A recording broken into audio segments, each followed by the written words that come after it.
Hello everyone, and welcome to another episode of the Daily Gwei Refuel, where I cap the latest news in the Ethereum ecosystem. I'm your host, Anthony Sassano, and today's the 18th of December, 2023. Alright everyone, let's get into it. So just a friendly reminder about this competition that is currently going on that I am participating in with the Ether.fi team here. I spoke about this the other day, but basically you can read all about it in this thread, which I'll link in the YouTube description below, but you have until December 24th to get your submissions in here to win some prizes. So basically the submissions include things like Twitter threads and videos where you describe why you love Ethereum, why decentralization is important for the health of the network, and what you've personally done to support it. And winners will be chosen, I believe, and announced by December 26th here. So if you haven't participated in this yet, be sure to do so. As I said, like there are some prizes like DApp nodes, staked ETH, hardware wallets, and more up for grabs here. So you can go check this out. I'll link it in the thread below, in the YouTube description below. Alright, so I think most of today's episode is going to focus on layer 2s and Ethereum usage generally, and a bunch of dispelling of bad Ethereum narratives. Because I did an episode on Saturday, obviously the only news I have to cover today is from Sunday, so I figured that I would cover basically all of the stuff that I saw around layer 2s, layer 2 growth, and also a thread that I did on this topic. Because as we've seen on crypto Twitter lately, especially over the last 2 to 3 months, the narrative around Ethereum has been pretty bad. And as you guys know, I don't think narratives really mean anything for the long term. Narratives of narratives, reality is reality, and reality always catches up. But at the same time, reality doesn't need to catch up when it comes to Ethereum growth. Reality is already here. And I've showed a lot of these metrics on the refuel before, but I just wanted to highlight this thread for you guys because it was just a basic thread that I put together, highlighting the fact that all of the metrics that we use to track activity, and none of these metrics are perfect. You guys know that I actually don't really like taking any of the metrics that we use in a vacuum. Like I like taking them holistically and together, and there's obviously like lots of nuance to each of these metrics. But if we look at every one of these metrics, we can actually see that they're all at all-time highs. So I posted this thread and I basically said, let's look at all of the metrics that we can track. And a lot of these came from websites like Grow the Pie, L2Beat, Ultrasound Money, and the Beacon Chain website. But basically, Ethereum mainnet and layer 2 daily active addresses are at all-time highs. Ethereum mainnet and L2 transaction count, all-time highs. Layer 2 stablecoin market cap, all-time highs. Layer 2 TVL, all-time highs. Fees paid from layer 2 to layer 1, well into all-time highs. Layer 2 TPS and activity is at all-time highs. The amount of ETH staked is at all-time highs. ETH supply is at its lowest level since the merge and only continuing to go down. And this kind of flies in the face of that narrative that people were pushing, saying that, once activity on L2s picks up, it means that L1 activity is going to go down. And that hasn't been the case at all. Activity has just picked up across the board. And you can see all the data sources that I used. I've linked them in the thread as well here. But really what I wanted to focus on was not any particular metric here, but more so the fact that different things grow for different reasons, right? And there's been this kind of meme for a few months that, people are only using L2s because they want an airdrop or something, or they're getting paid tokens to use it, or whatever other kind of, reason you want to come up with. But the funny thing about that is that even if it is true, right, which a lot of it is true, of course, there's a lot of this stuff going on, it doesn't just happen on the L2s, it happens on every chain, right? Most of the use of these chains today is speculation, and there's nothing wrong with that. But to say that people are using the L2s and are farming an airdrop and are speculating, but they're using this other L1 to do serious business and not speculating is ridiculous to me, because they're using the chains all the same way, basically, to speculate, right? Whether it's speculating on farming an airdrop, whether it's speculating on some meme coin, whether it's trying to essentially trade other coins on there, whether they be meme coins or others, right? Existing projects that have coins that you believe to be undervalued, all that sorts of stuff. It's all speculation. And as I said, there's nothing wrong with that. And the financial system is speculative by nature in the existing financial system and also the crypto financial system. But then I take a big issue with the fact that people will kind of try and FUD L2s and FUD Ethereum, saying that it's only a vehicle for speculation. It's like, well, everything in crypto is a vehicle for speculation in the same way. And there's not really a distinction here. But that shouldn't be something that we look at negatively. And I don't look at it negatively at all. I've always said for a long time now, even back in the into the Ether days when I was doing that podcast with Eric Connor, we always said that people who find speculation in crypto gross just don't understand that speculation is the main growth driver of crypto. And it always has been and probably always will be. Because when it comes to really anything, even outside of crypto, speculation or not, there's always some kind of like carrot or on a stick. Basically, there's always some kind of motivation that someone has, or I guess like incentive that someone has to do something. In the financial system, there are so many teaser offers, for example, from banks. So let's say you have a mortgage. The banks are all going to give you teaser offers like, oh, come join with our bank, refinance with us, refinance your mortgage, and you'll get a better rate, right? I know in the US it's a bit different because the US is predominantly fixed rates, but in Australia we have variable rates, which is the predominant way people get mortgages. So if you come up and maybe you locked in a fixed rate for like 2 years and then it's expired, and then you go to a variable rate, but the bank is offering you a worse rate than some other bank, well then you're going to another bank because they're offering you a better rate, right? There's an incentive there, and then there are also things like credit card points, right? That people use credit cards because they get points. There's airline miles, there's all these kind of different things that really do start to look like tokens. They're not tokens in the sense that they're not freely tradable and freely speculative on a global market. You can't speculate them on a global market, but at the end of the day, they act the same way. They're this kind of incentive that people want to farm. People are literally, like, if you want to use the same terminology, people literally farm credit card points. They farm airline miles, right? And the more they get, obviously, the more they can do with it. And obviously, because it's not trading, there's no real speculative value attached to it for the most part. There is some kind of isolated speculative value here, but then you can look at stuff outside of that as well. Like, look at all the hyped up sneaker drops, for example, right? If you want to compare it to NFTs, a lot of people will buy these sneakers and resell them for many multiples. It's the same thing that what happens in crypto. You get, you farm these tokens and you try to sell them for many multiples. You speculate on them. So this exists everywhere, and I obviously this is not something that is a secret and that needs to be, explained in plain English like I am. But I think it's worth adding the context to what I'm talking about here is the fact that, like, all of these systems that we use within crypto, most of the reason people use them, especially new people, is the fact that they're able to speculate. They're able to buy into things that could potentially make them money. Now, speculation doesn't imply that you're always going to win. It actually, most of the time, you will lose speculating. That's just the way the game works. But yeah, that bad narrative that I've seen perpetuated around Ethereum and L2s, people saying, it's just people farming airdrops, is ridiculous to me. And the other bad narrative that I see also that gets perpetuated is that people saying that L2s aren't Ethereum, which is completely wrong and makes zero sense to me. L2s are, of course, Ethereum. Yes, okay, like, admittedly, most of them are centralized today, right? Most of them have centralized sequences. They have multi-sigs. They're permissioned fraud proving and stuff like that.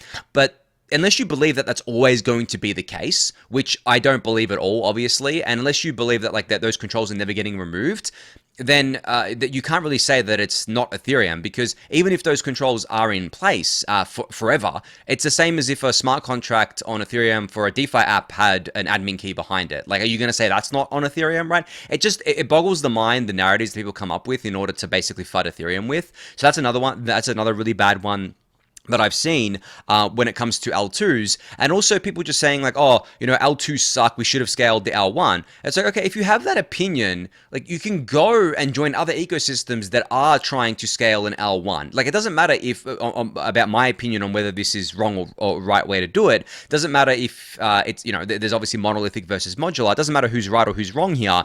If you don't agree with Ethereum's modular roadmap and its L2 rollup centric roadmap, then go to another ecosystem. You don't have to stay on Ethereum, right? You don't have to stay within the Ethereum ecosystem, but you do, because there's not that many other ecosystems out there that will let you speculate at the end of the day. Like, then that goes back to what I was saying before about how the main use case of a lot of this stuff is still very speculative.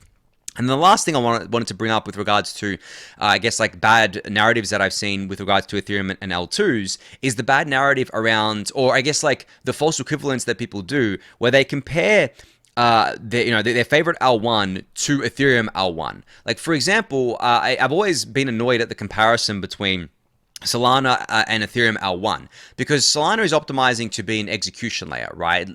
So when and Ethereum L1 is not optimizing for that at all. It's actually abandoned most of the, upgrades that would make it a better execution layer, and it has pushed those out many years if they're going to do any upgrades. Like, let's just say adding parallelization to the EVM on L1 and adding local fee markets, right?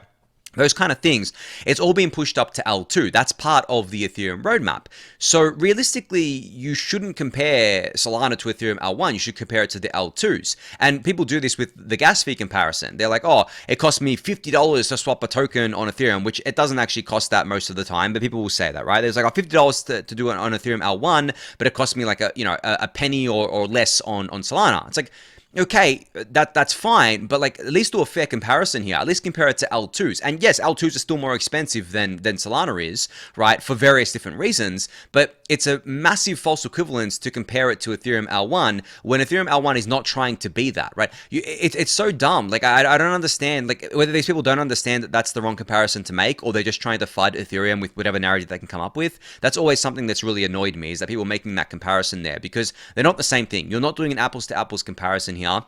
And you're really watering down the discourse by doing this, because it means that people get confused, they don't know what to think, and the bad narratives just perpetuate. But as I've shown in this thread here, that I'll link in the YouTube description below, the narratives are the narratives and reality is reality. People are still using the L2s, they're still using L1, there's still a lot of demand for Ethereum, there's still a lot of demand for ETH as an asset. Obviously, ETH as an asset is really big, so it hasn't performed as well as other assets over the last, maybe let's say 6 months or something like that. But these other assets also went down a lot more than ETH did during the bear market. And that's another thing that people miss a lot when they compare ETH to other assets. It's like, okay, if you actually look at the chart, I actually did this comparison in the Daily Gwei Discord channel the other day, because I was looking at everyone saying, oh, Sol has performed better than ETH, blah, blah, blah. But the thing is, it depends on where you buy these assets, right? And I went over this on Saturday. It depends on where you buy these assets. So people saying that, again, it's just a really bad narrative, because unless you bought the bottoms and sold the top, and the best trader ever, and out trading everyone and having a 100% hit rate on your trades, you most likely didn't outperform. And that, I guess, like, sets a bad narrative for people who are chasing these things, thinking that they're gods, thinking that they can outperform, thinking that they can outsmart everyone, when in reality you can't. And I actually mentioned a few days ago, I was watching the markets. Like, I usually don't speculate too much on short-term markets stuff, because short-term market stuff's obviously not my wheelhouse and not something that I play. I'm not a trader. But I said, like, I think 3 days ago in the Daily Gwei Discord channel, that I was looking at all the craziness going on. I'm like, guys, like, I feel like this craziness is unsustainable at this point. I feel like the market's due for a bit of a cool off here, and it has. It's cooled off over the last 2 to 3 days, especially today. It's cooled off a little bit, but that's a short-term thing. Like a long-term thing, I still think the bull market's definitely intact. There's no end of the bull market here or anything like that. But I mean, that's market talk, and if I start talking about that again, it's probably going to be going on tangents there.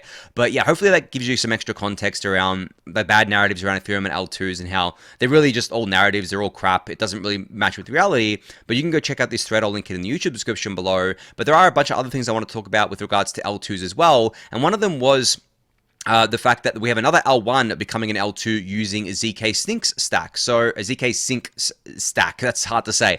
So the L1 network Cronos chain, which is supported by Crypto.com, is embracing zk stack and joining the zkSync hyperchain network on Ethereum.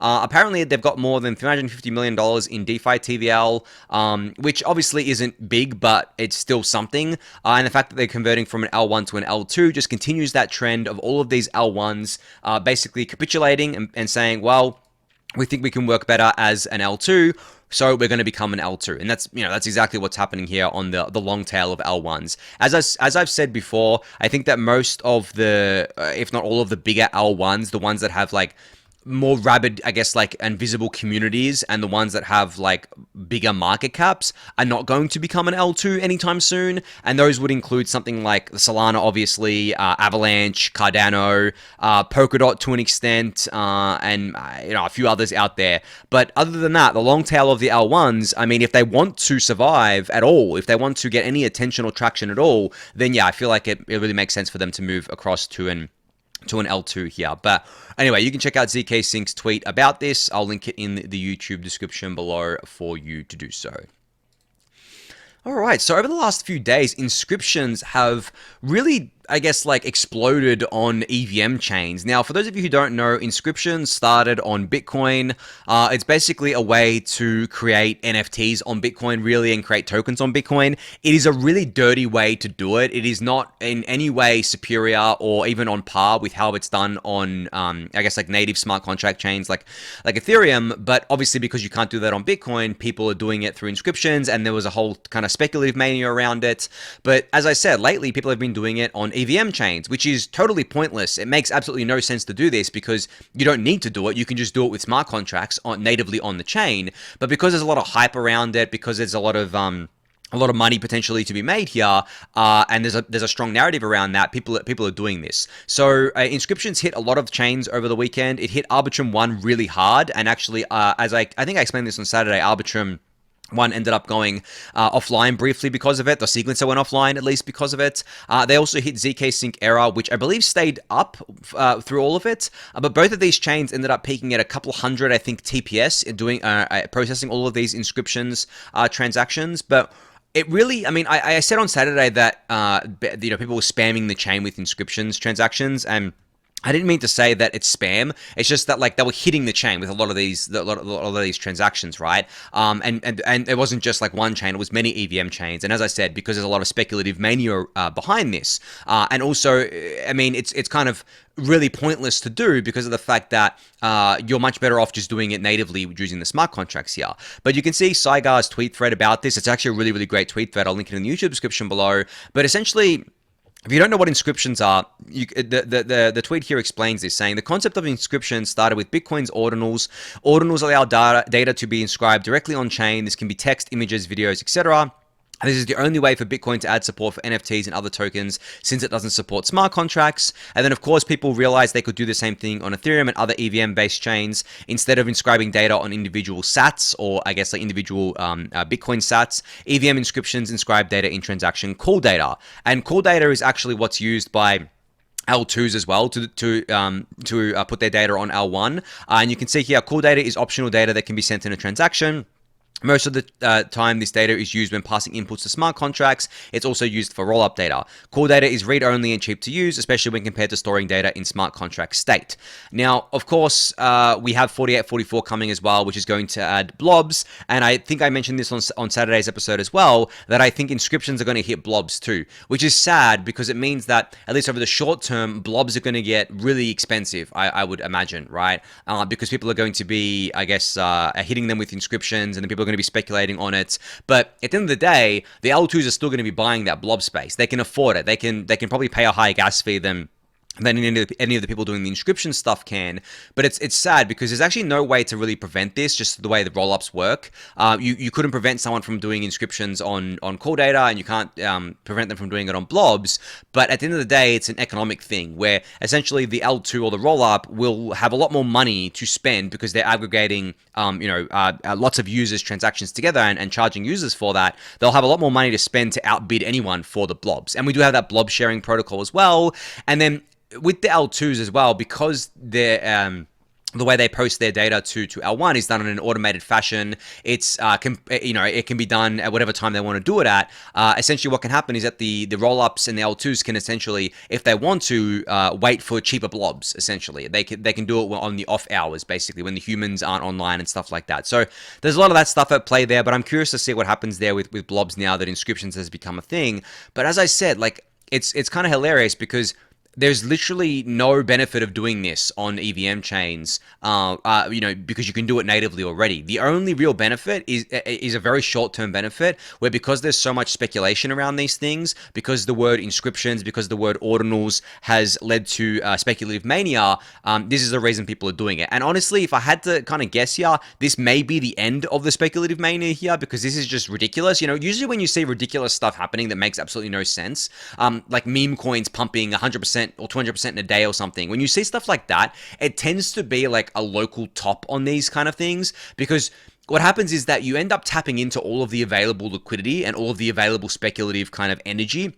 and you bring it all forward. It's like taking on a debt from the future, essentially, and you bring it all forward. Now, that debt needs to be paid back one way or another, and the way it's usually paid back is that things get sold off, right? The very popular meme coin Bonk that had gone up a lot is down like 45% in 3 days, I think. So if you had bought the top, you're down almost half of your money in 3 days. So this is what I mean by it takes from the future, basically, and brings all that speculation forward. But and this is how markets work generally. This is why bull markets have blow off tops usually, because it just brings all of it forward, and then it's unsustainable, and then we kind of like sell off, and you guys know the rest of what happens there. But anyway, as I said, go read this thread from Saigar. It is a really, really great explanation of what has been going on with inscriptions on EVM chains. All right, and actually, this is also about inscriptions. Hunter here from Off-Chain Labs shared that Arbitrum 1 hit an all-time high of 4.3 million transactions during this inscriptions event. But cooler numbers, but he says the cooler numbers was the incredible support that came from the other L2s and L1s for the Arbitrum community, obviously, because their sequencer went offline, or briefly went offline because it basically suffered a DOS attack, essentially. So there will be a post-mortem here, but what I'm speculating on is that the sequencer just got hit all of a sudden with a flood of transactions from inscriptions. It couldn't handle it. It fell over and then just came back online shortly after, and then was able to process the transactions and has been processing them just fine since then. And as I said, the post-mortem will probably be out this week, but that's what I'm speculating that it was. But yeah, cool to see that they were able to process the transactions once they came back online here. All right, Data Always posted a nice little graphic here where they captioned it with the most important Ethereum flippening from this year. If Ethereum is successful long-term, users won't be sending ETH on mainnet. Now, the chart here, or the graph, shows that the amount of L1 ETH transfers versus L2 total usage. And obviously, this is the kind of, this is the thesis here, is that most people, in terms of like number of, numbers of activity that's happening, number of ETH transfers, stuff like that that's happening, will be done on L2s rather than L1. L1 will be reserved for the large kind of scale operations, the large scale kind of transactions, stuff like that, and L2 will be everything else, basically. But L2 will also be the large scale stuff. Like, for example, if you have like $100 million on L2 as a whale, you can move it just the same as, and play around with it just the same as you can on L1, but because L2s are still relatively new, they've got a lot less liquidity and a lot less TVL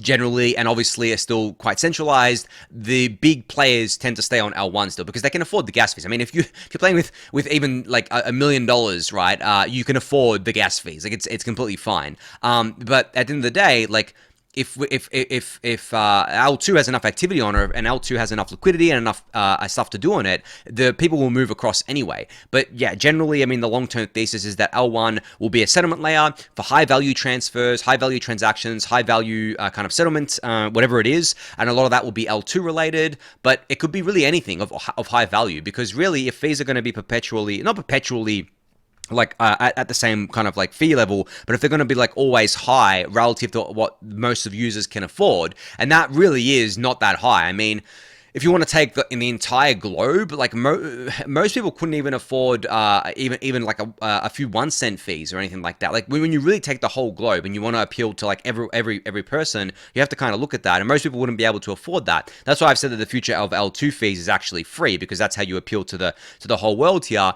But L1 is never going to be free. It's never going to be anywhere near free, right? That's just the way the L1 works, and that's just the way Ethereum L1 works, I should say. Other L1s may try and do it, good luck to them, but the L2s, the main goal, at least for some of them, will be to be very, very cheap and near free in the short term, because maybe they put their data off chain. It's not on Ethereum L1, but then there'll be other L2s that are like the main DeFi chains and stuff like that. They may be a bit more expensive because they don't want to sacrifice anything. They want to have all their data on Ethereum L1, which will be a little bit more expensive. But then maybe in a few years when we roll out full dank sharding, it becomes even cheaper, and it isn't expensive anymore. It isn't like a little bit more expensive anymore. It basically becomes free as well. So we'll have to see how that kind of pans out there. But yeah, I just thought this was an interesting chart that I figured was worth highlighting on the refuel here, and you can go check this out for yourself. I don't know if there's a blog post to back this up, but they have a Substack at dataalways.substack.com that has a lot of really great insights here that you can actually go and subscribe to.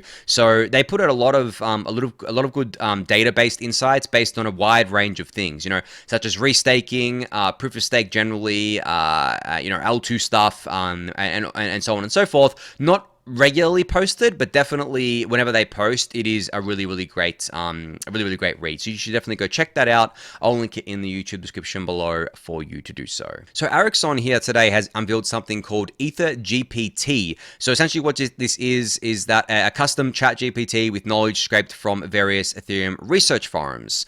And you can go check this out. I'll link it in the YouTube description below, but you can basically, I guess, like, ask this bot or ask this AI anything you want about Ethereum, and it will answer it for you. Now, of course, it's not going to be 100% accurate yet. It depends on the data that it's been trained on, and it will always, of course, get better over time, hopefully. But yeah, if you're curious about anything that Ericsson has kind of listed here, such as layer 2s, sharding, economics, proof of stake, zk Starks, and snarks, then this ChatGPT has actually crawled the ETH research forum for all of these things, and you can go and ask it questions here. So yeah, I'll link this in the YouTube description below for you to go ask it the questions if you have some. And yeah, I mean, maybe I should ask a question live here. So what is MEV? One of my favorite questions to ask these bots for some reason. I always just default to that. Yeah, straight away. MEV stands for minor extractable value, such and so on and so forth. So I mean, this is an easy kind of question to answer, I think, for the AI here. But yeah, you can see how it's just answering it for me here, going through everything. This is the kind of stuff that I love seeing, because obviously I want to see more education within the Ethereum ecosystem. And a lot of the formal stuff is definitely buried in research forums. So if we can scrape those and just have a chatbot that you can talk to about these things, then obviously that's going to be a huge benefit here. But as I said, like, there's not just Ericssons, there's also Buddha's, which I talked about, I think, last week. There's also one here from Varun, which is linked in the replies here. To the tweet. You can go check that out for yourself. I'll link it in the YouTube description for you to do so.